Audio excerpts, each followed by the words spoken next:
What is going on, YouTube people? Neo Cards and Comics here. I got a hot one for you. You're going to be shocked by it. Let me tell you. You guys are going to be absolutely floored. You were never going to believe what happened.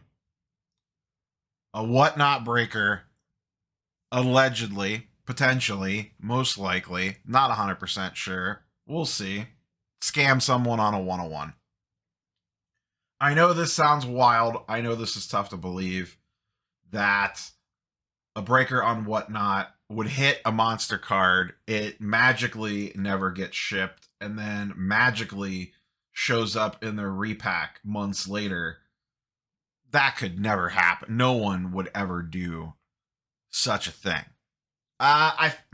If you don't know the details by now, I am sure if you're watching this video on Monday morning or afternoon or whenever you're catching it, you have probably heard about this by now, as it has already been beat to death in less than 24 hours. This story started circulating around on Saturday. I had it DM'd to me Saturday afternoon / evening from a ton of different people.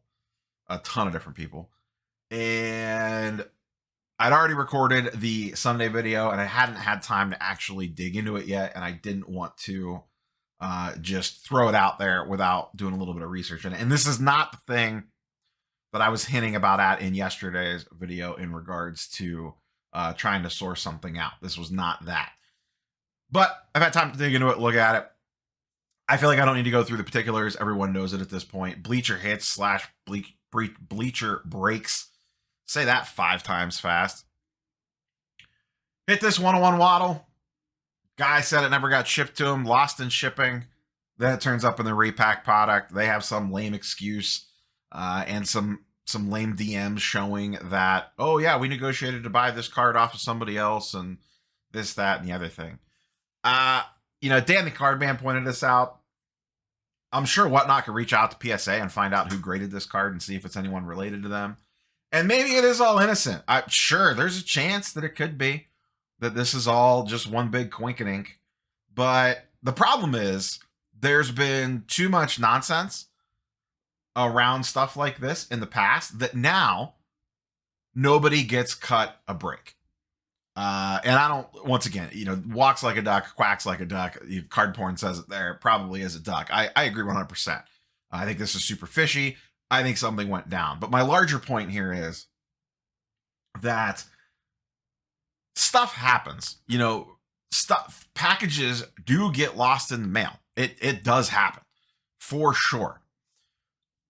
The problem now is that there is a reputation and everyone wants to run to the scam card right away. And in a lot of cases it is, but nobody is getting the benefit of the doubt anymore. You could have receipts.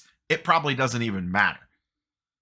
You're not getting the benefit of the doubt. You are guilty until proven innocent if something goes slightly sideways and someone yells loud enough. And once again, I'm not hating on the person that brought this up. They were 100% correct to do so. And this 100% looks scammy and that something bad went on here. But I do feel at some point in time, someone is going to get burned that does not actually justifiably deserve to get burned. It's cost of doing business, I guess. On the flip side of things, I'll kind of echo what Sports Card Radio said. If you want this to actually stop breaking on Whatnot. Like, just don't give them your business anymore. But people will continue to do it. Now, they have their new, ethics committee or whatever it's called. Their, Whatnot police that go around and catch this stuff, supposedly. This did happen months ago. In late August is when this originally happened. So that, was not in effect yet. At time of recording, I'm recording this late Sunday afternoon, early Sunday evening, rather. I have not heard if Whatnot has reached out or done anything to Bleacher Hits in regards to this, or Bleacher Breaks, rather. And then since this is broke, the other thing that has happened is a ton of people have come out of the woodwork saying, these guys might not be the best. If you guys all think they're not the best, why is everyone still buying into their damn breaks? I don't understand. I really don't understand. And I don't, if you're going to break on there with random people, you kind of get what you ask for. Like, once again, SCR pointed this out. There's plenty of legitimate breakers. There are a lot of good breakers out there, that have worked hard to build up a reputation and earn people's business. And then there's these fly-by-night people. So, as long as you keep voting with your wallet, this is the state that we're in.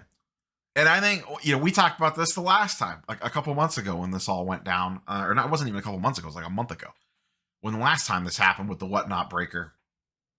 This is the number one thing Fanatics has to lock down on their selling platform, is stuff like this. For them to be taken legitimately, they have to lock this stuff down. Now, Fanatics has power to really screw you over if they want to. And we don't know what terms and conditions are going to look like and stuff like that.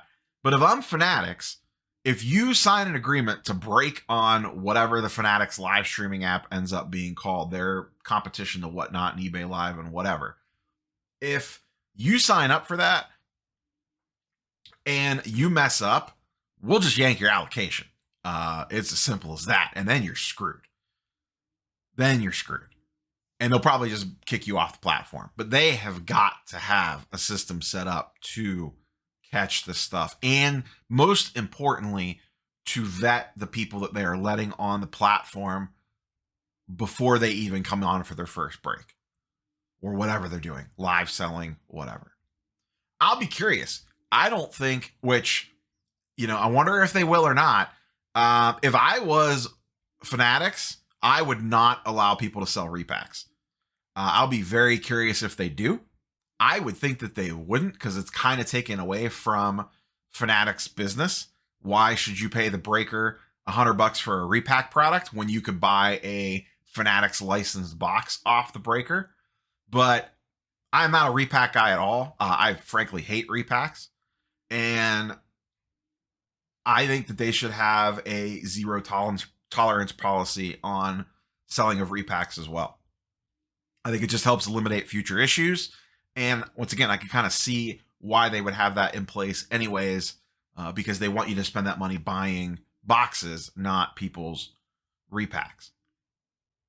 But I think that should be something that they should have in place before the platform even launches, just to help cut back on some of the scamminess of that kind of circulates around the repack world. I think that would be one thing that I would do right away. And then, like I said, you have to vet these breakers before they come on. I hope they don't just let anyone and their sister or the brother on there to kitchen table break and off you go. I hope it is legitimate people that have businesses and that have been doing this for a while and that are vetted and trusted and have the receipts to back up. Hey, we've been doing this for X amount of time. We have no outstanding issues. Whatever they got to do, whatever vetting process they have to have, Fanatics has to have that on point. You cannot have stuff like this crop up every couple weeks where it's another issue of, oh, look, big card got pulled. Guess what? Big card never got shipped. Because one, it hurts the brand image of the platform, and you hurt the reputation of all other breakers. Now, I am not a big breaking guy. I've never bought into a break in my life. I really don't care to. I have a $100 loop credit. I need to probably use that on something to buy into a break or do something with it. But I am always been about, I would rather either A, buy the box and rip it myself, or B, just buy the card that I want. And I get that some boxes are super expensive. You can't afford to buy a box or a case of Flawless or something like that. You have to buy into a break. In a case like that, I would rather just buy the card that I want instead of literally gambling and trying to get the card that I am hoping or dreaming for, hit a big card, and then immediately sell it. That's all. You're just basically spinning a slot machine. Most people that hit these big cards, the first thing they do is then take it and try to sell it as fast as humanly possible. So you don't even care about the card. You're just literally in it for the slot machine pull, which is fine. To each their own. We all have our vices. Who am I to judge?